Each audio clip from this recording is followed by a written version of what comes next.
I'm going to tell you a story from Women Who Run with the Wolves.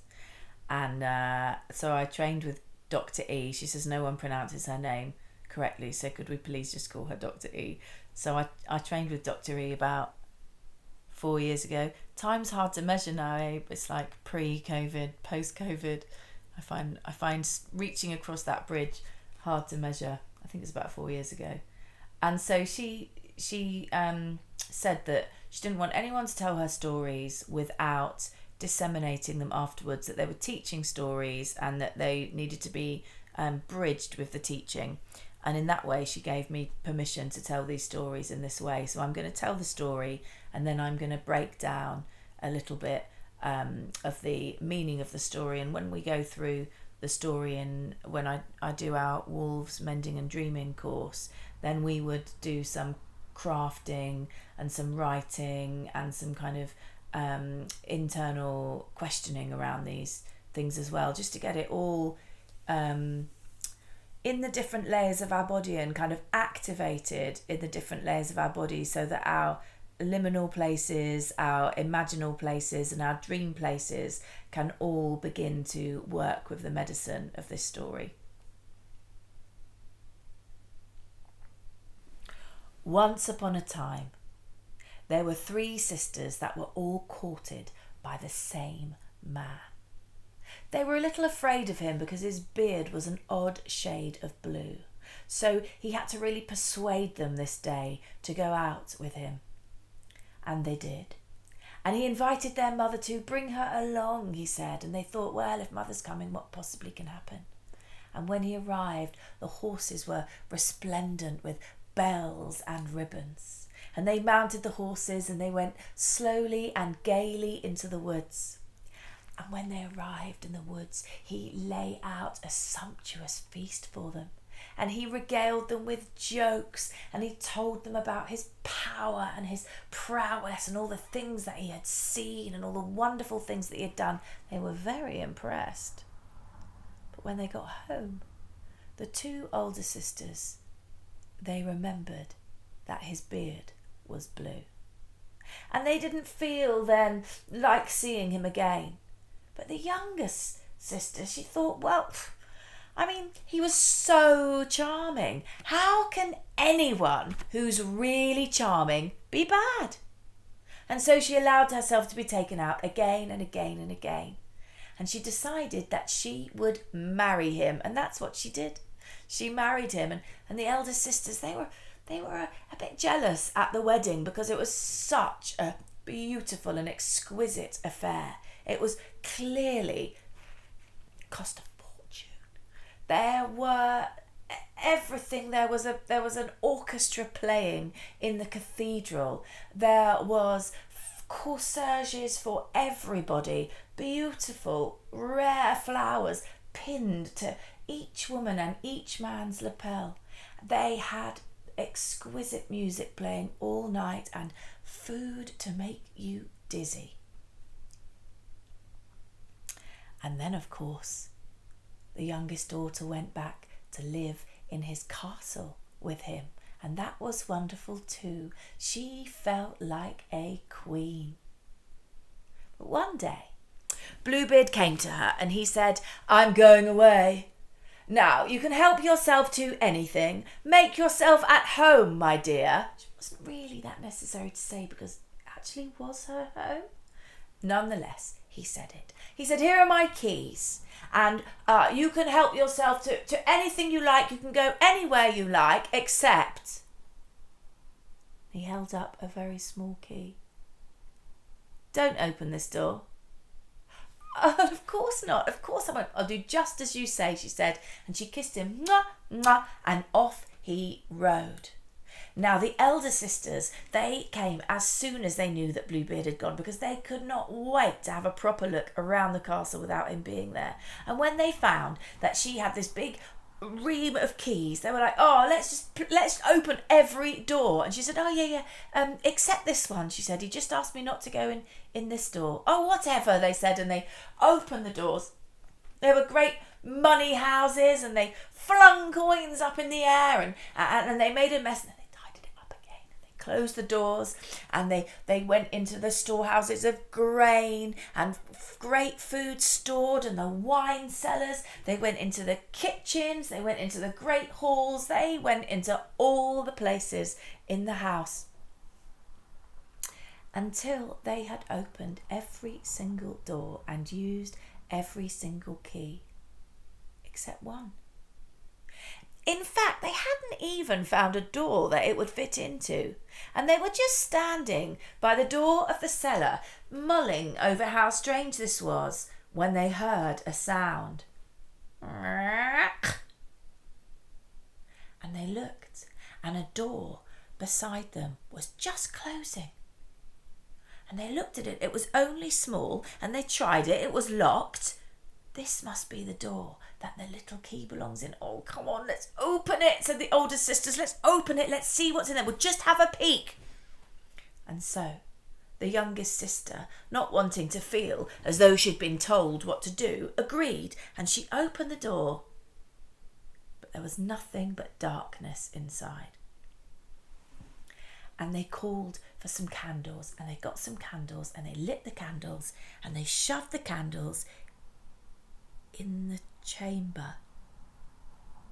And what they saw in there was etched on their hearts and minds for the rest of their lives. There was blackened bones, stacks of bones, bloody bones, skulls. It was a horror show, and they screamed and they ran. And they locked the door, and when the younger sister got the key out of the door, she noticed that there was a drop of blood on it, and she tried to get it off, but the blood wouldn't go off, and it was staining her hands. She went into the kitchen and she called for some horsehair, and she put horsehair on it, but it wasn't coming off. Slowly, it was dripping. So she got the key and she seared it onto the griddle, but it was bleeding. She put it in her pocket and she ran outside, and she tried to wipe it with earth, but when she got it out of her pocket, she realised that the blood was running all the way down her dress. What do I do? She thought, what do I do? And then she heard, wife, he's coming. She ran upstairs, and she opened her wardrobe, and she put the key in her wardrobe. She closed the door, and just in time too, because there he was standing at the door of her chamber. Did you have a fine time whilst I was away? He said. Oh yes, we had a wonderful time. Where are my keys? He said. And she passed the keys over. Where's the smallest? Where's the one that I asked you not to touch? It's her. I lost it, she said. Yes. I was out riding and I lost it. And he took his hand as if he were going to caress her face, but he grabbed her in between his claw-like hand, and he said, "You liar!" And he, with the other hand, he opened the wardrobe door, and the blood was flowing all down her white wedding gown. And he took the key and he said, "You've been in there, haven't you? And now it's your turn to go in there with the rest of them." She was terrified. She could barely speak. She could barely breathe. Just reaching for her life. She said, "Please. I'm so sorry for what I've done. You're right to kill me, you're right, but please allow me to beg for forgiveness. Allow me to just have a moment with my Creator. Please, just give me 10 minutes to apologise for all my sins." "Ah, that sounds good," he said. "Yes, I shall wait for you." And he stood outside the door and he waited, and her sisters, they were on the balcony. And she kneeled down at the window as if she were going to pray to God, but she called out, Sisters, have you called for our brothers? We've called for them. Sisters, are they coming?" "No, we can't see anything, they said. Sisters, are they coming? We can see some dust on the track. Sisters, are they coming?" "They're coming," said the sisters. "They're coming." And the brothers, just as Bluebeard opened the door to the chamber, rode in on their horses through the hall and up the stairs, and they got Bluebeard and they cut him to pieces with their sword. And they left those pieces for the carrion and the birds and the buzzards to all eat and chew and feast upon.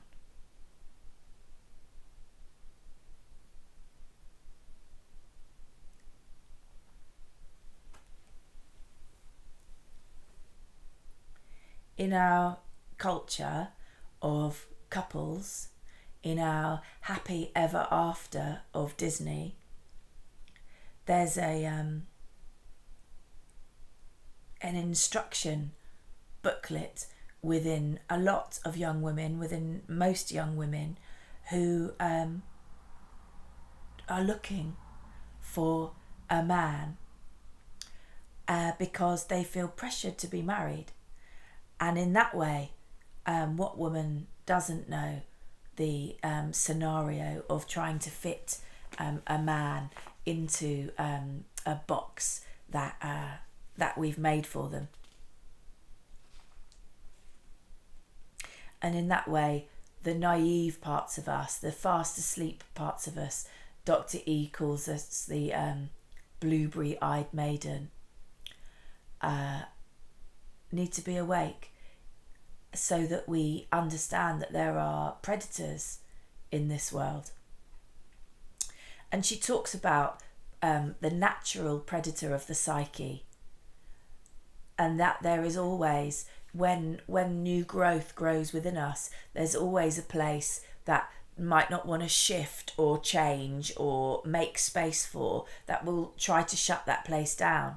If we look at all this whole story as all characters within us, then Bluebeard is the natural predator within the psyche that we have to know what they're up to all the time, because they, in that room, are our hopes and our dreams and our little daydreams that we never allowed to grow, that we poured, oh, I can't do it and I haven't got time, or things like that on top of. So she says it's important to know, to snuffle, to investigate.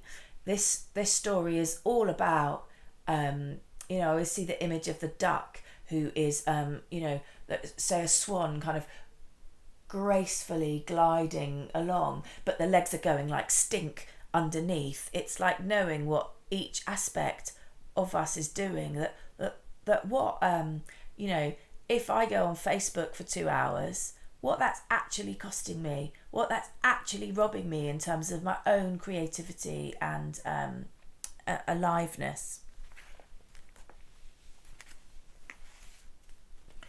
She says that when women open doors to these places and explore the carnage in out of the way places, they most often find they have been allowing the assassination of their most crucial dreams, goals and hopes. So let's just take a moment and ask ourselves, what is it in me that assassinates my dreams, goals and hopes? Just see if we can capture an image. It could be human, it could be a creature, it could be a light. But seeing ourselves much, much bigger than this place, seeing that we are much, much, much, much, much huger than this place, so that we can hold this place just in our hand, a tiny place in our hand, where we can give it love, where it's no threat to us. It's no threat to us at all, and we can just ask it, what does it want? What do you want? What do you need? Does it curl up in our palm, or is it still very, very angry? Is it starving? Is it freezing? Just spending a moment giving it what it wants.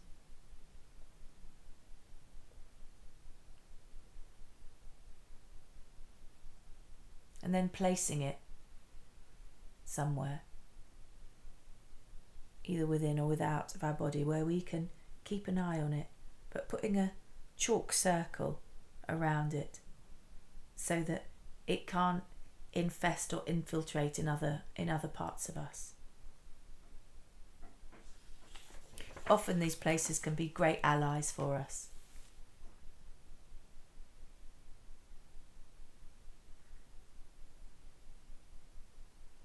So if we can see the truth of everything, and we can hold it in our consciousness, then we can take action to resolve the matter. And that's the key. You know, she talks in the book about the lovely women who are very kind and sweet in the daytime but grind their teeth at night. And it's like becoming into balance so that we can be whole women, so that we can be really authentic with everything we do and have good, clear boundaries. She talks about the moment where the key goes in the wardrobe and it runs down all the dresses. Because something unprocessed, something that we've just shoved away and we're not looking at, runs down the whole persona. It runs over everything in our life. But because we're not looking at it, then we're unconscious of it. We're not able to see that. But it is. We can rest assured that it is.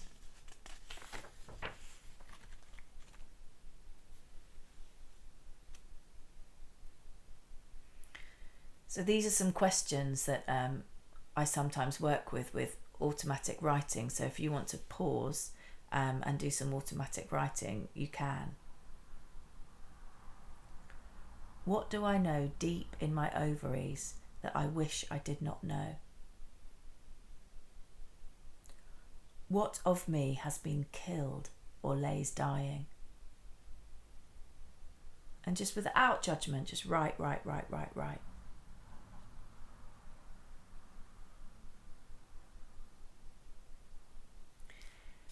And there'll be a lot in there and a lot to visit and revisit in there, but really that's a template for your winter work, for the next bit of work for you to do to have inner mending. And then she talks about women who have said yes and said yes and said yes and said yes to their husbands, and then just turn around one day and get a shotgun out and shoot them in the face. And it's like, you know, in all there's a place of that in all of us. So finding out what is that tension, that slightly resentful thing that we're doing, what is it costing us, and how can we make time for that which we want to make time for? Because as long as we've got bones, we've got the memory of our ancient selves.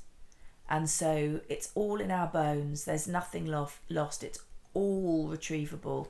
Dr. E says that a woman's flagging vitality can be restored by a good search in the archaeological ruins of her psyche. So let's not be afraid to go into the ruined places, because there is so much energy in there for us. There is so much vitality in there for us.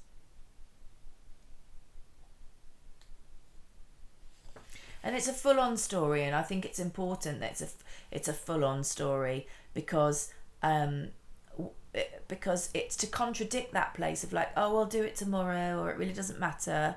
Oh, don't worry about it. You know, it's like, no, it's life and death. It's life and death. This is your life. Yeah, that creative impulse that you have, that is your life. None of the rest of it. Yeah, the only bit that is your life is that creative impulse. And if you keep letting it slip and slip and slip away, then so will your life force, and you'll be like, oh, I can't work it out. I'm just exhausted all the time and I don't really care about anything. You've got to just go into those ruins, find what you left behind, finish off those creative projects, whatever they are, however they are, you know, just go finish them off. And even if your 6-year-old really wanted a colouring book, go buy a colouring book. Like, complete those unmet places. And then she talks about giving the cry, about how to ask for help, and about calling up help. And when I work with the culture of honouring, with Elizabeth at the culture of honouring, the first thing we had to do was stand in front of each other and say, I'm a woman and I have needs, and my needs are, and I found that incredibly hard. I didn't realise that I found it hard to do that before then. So let's just say to ourselves, I am a woman and I have needs. And those needs are, just say them. My needs are